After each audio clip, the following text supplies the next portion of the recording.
comparing ourselves to others. So if you look at, for example, when we were younger, or when I was younger, and I was growing up in the 1990s, our biggest issue back then was the Tuesday morning math test. That was literally our biggest stress. We didn't care about anything else. We didn't care about what clothes we would wear to school. We didn't care about, how much money any of us had. We didn't care about more or less anything. Nothing. We only cared about having fun, and we were only worried about exams and teachers and homework and whatever we were worried about. So that's just very different to nowadays. Nowadays, we have Instagram, we have TikTok, we have YouTube, we have whatever, and these channels and all of this information is feeding everyone all of these visions of success, of high net worth individuals, of private jets, of Lamborghinis or whatever. I know this is very old already. It's becoming very old and cringy to even mention. However, this stuff works in terms of it works on your brain. You're seeing it all the time. By default, your brain is already comparing. Even if you don't want to, you're like, well, that guy is in their 30s and they're already a decamillionaire. What am I doing with my life, right?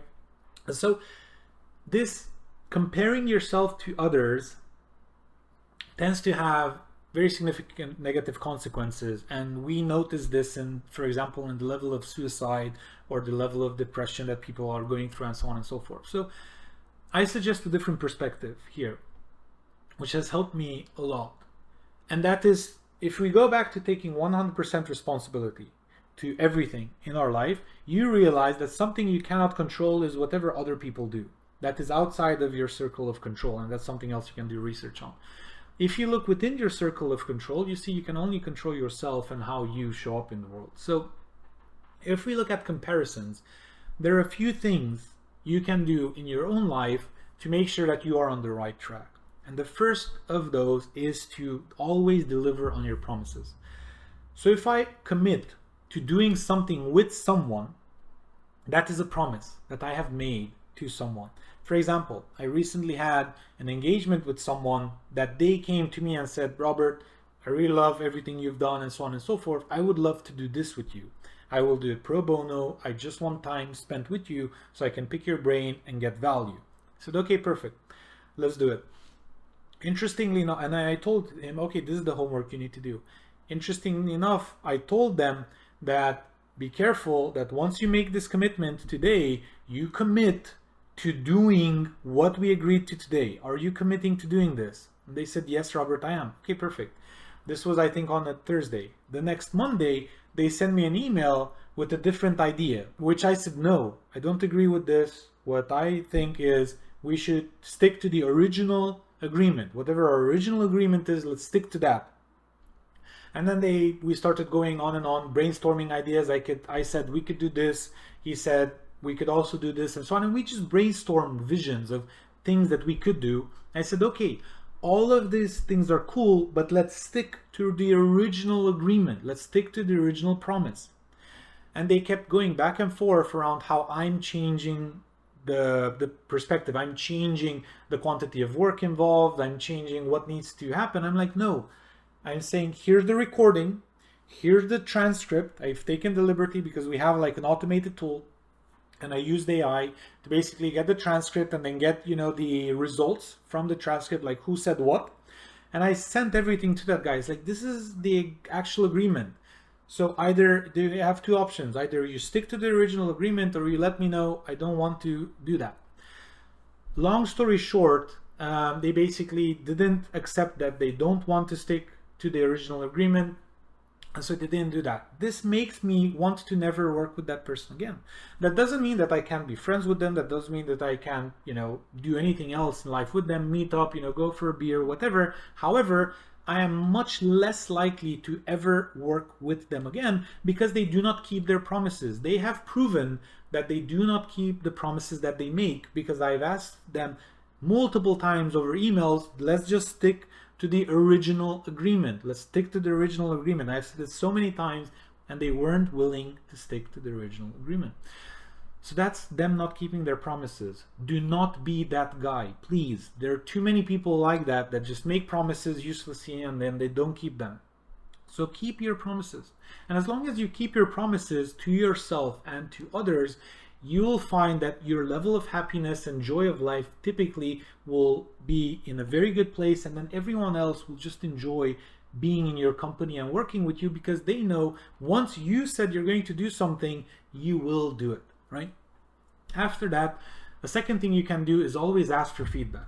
So if I'm in a relationship with my spouse or with, an employee or with a client, again, this works in every part of your life. That's why this book is so universal, because it teaches you the principles of how to live, of how to build an amazing career. Whether you're an engineer, a manager, director, a CEO, this is built with ownership in mind. Ownership of yourself first, your team second if you have a team, your company third if you have a company, your entire life and the impact you leave on society fourth, and so on and so forth. So basically it's complete ownership of everything you need to do in life.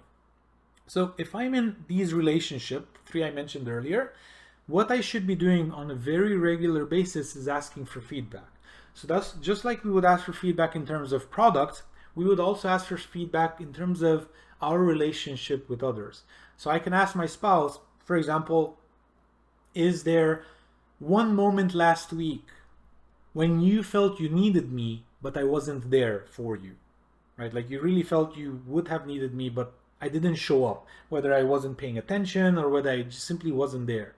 And then they can say, you know what, last Thursday, I really needed your support, just to be there, just to listen. And I felt you're distracted. I felt, I couldn't speak with you and I missed you during that day.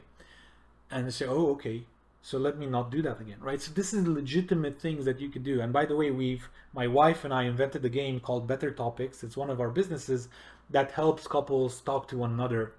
And it's so amazing, the feedback. We've gotten feedback from 160 countries. Imagine, it's so good. And this is, if we go back to creating value, we didn't start that company because we wanted to, make tens of millions of dollars like Monopoly. We don't mind making tens of millions of dollars, but the number one thing we care about is how do we add value to someone else. And whether you make a game to have people experience more joy and connection in their relationship, or whether you sell a service, you always focus on the value you bring to others. Okay? So this feedback that you keep getting from people, all of these individuals, all of this is very valuable if you ask for it. Because you will find that in most cases, if you don't ask for feedback, people will just say, oh, okay, well, fine. And they'll just interact less with you. This is how relationships go stale, whether professional relationships in a business or with a client or with your spouse. This is how they go stale. You don't ask for feedback and you don't keep improving, right? Remember, never-ending innovation. This is also included there. And then finally, something you can do when it comes to business in general, whether that's from your team or that's from clients, is to always ask for reviews and testimonials. Always. Because these will be worth their weight in gold in the future. So as you grow your business, imagine you're 2 years into your business and you have 0 reviews or testimonials, compared to your 2 years in business and you have 50 amazing reviews and testimonials. It'll be infinitely easier for you to keep selling whatever it is you're selling, or if you have testimonials from colleagues you're working with to get a job, right? Or to get promoted, because whenever you ask for a promotion, you say, hey, this is the extra responsibility I can take. This is how much I can be compensated for this. And these are all of the 20 reasons why you should give me this promotion, right? And that can include reviews and testimonials from your team, from your clients, from wherever, where you prove that this is the value I'm bringing to this organization. So this basically helps you in life in every way, okay?